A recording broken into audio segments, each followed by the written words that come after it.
कहा जा रहा है कि पिछले 5 वर्षों के दौरान सरकार का जो औसत जीएसटी कलेक्शन है प्रवीण सर, वो 90,000 करोड़ रुपए से बढ़कर 1.84 लाख करोड़ हो गया। हर महीने की मैं बात कर रहा हूँ। और अप्रैल 2025 में तो बम्पर रिकॉर्ड था sir, 2.37 lakh crore. Financial year 24-25 में 22.08 लाख करोड़ का जीएसटी कलेक्शन हुआ। जबकि अगर इसको मैं 4 साल 5 साल पहले के अगर आंकड़े से जोड़ कर देखूं, 2020-21 की मैं बात कर रहा हूं, तो वहां 11.37 लाख करोड़ था। ये आंकड़े हो गए सर।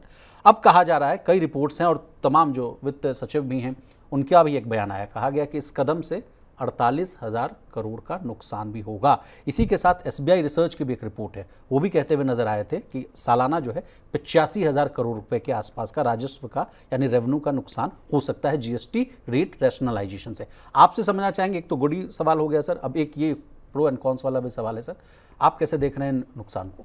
नहीं देखिए, और इसमें सिर्फ इतना नुकसान नहीं है, कई रिपोर्ट्स ऐसी हैं जिसमें कहा जा रहा है कि 2 लाख करोड़ रुपए तक का रेवेन्यू लॉस सरकार को अगले फिस्कल में हो सकता है। अभी तो चूंकि अब इस साल में मान लीजिए 22 सितंबर से ये लागू होने वाला है, तो अक्टूबर, नवंबर, दिसंबर 3 महीने और जनवरी, फरवरी, मार्च, यानी अब आपके 6 महीने बचे हुए हैं। तो आपको आधे साल पे ही आपका जो रेवेन्यू है उस पे इसका रेवेन्यू इम्प्लीकेशन, जिससे सरकार कहना चाहती है, सरकार रेवेन्यू लॉस नहीं इसको कहना चाह रही। जो कल जो प्रेस कॉन्फ्रेंस हुई देर रात, उसमें इस बात को कहा गया। उन्होंने कहा कि एक रेवेन्यू इम्प्लीकेशंस है जो कि बाद में बदल सकते हैं। अब इस साल तो आधे छमाही का मामला रहेगा, तो जाहिर तौर पर है कि वो जो रेवेन्यू इम्प्लीकेशन है या रेवेन्यू की जो घाटा है सरकार का, वो थोड़ा कम रहेगा। लेकिन अगले साल इसका असर दिखाई दे सकता है। जो अलग अलग रिपोर्ट्स में कहा जा रहा है कि ये सरकार का कहना है कि 48,000 करोड़ रुपए हो सकता है, कुछ और रिपोर्ट्स में कहा जा रहा है कि 2 लाख करोड़ रुपए तक का हो सकता है। ये डिपेंड करेगा, ये डिपेंड करेगा मल्टीपल फैक्टर्स पे।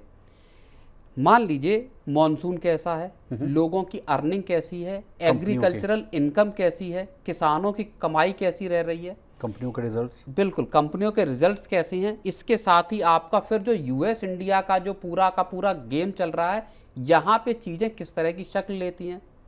क्या एक्सपोर्ट सेक्टर को बचाने में सरकार सफल होती है?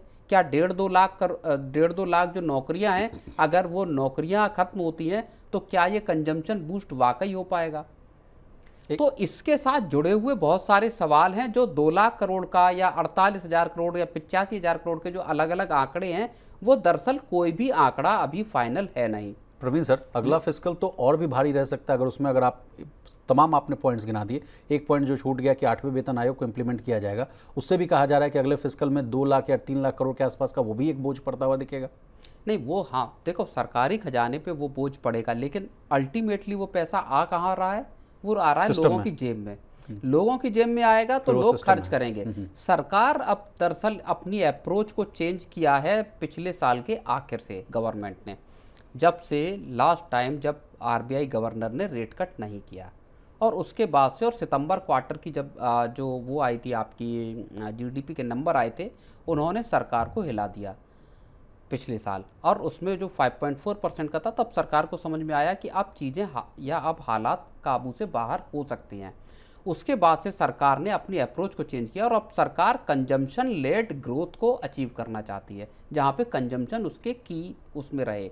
और इसी वजह से आरबीआई के सामने भी एक तरह का संकेत सरकार की तरफ से था कि आप जितना अधिकतम सपोर्ट कर सकते हैं ग्रोथ को, वो आप सपोर्ट कीजिए।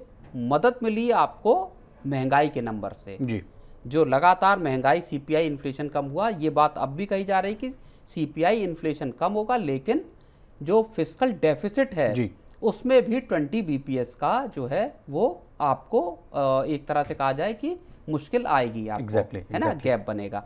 तो तमाम चीज़ें ऐसी हैं, एक्चुअल पिक्चर निकल के आएगी वो हमको देखना पड़ेगा। बहुत सारी चीज़ें बहुत सारे फैक्टर्स पे डिपेंड करती हैं, लेकिन ये भी मानिए कि आप 50-60 हज़ार करोड़ रुपए तक का कंजम्पशन का बूस्ट इकोनॉमी को भी मिल सकता है जी।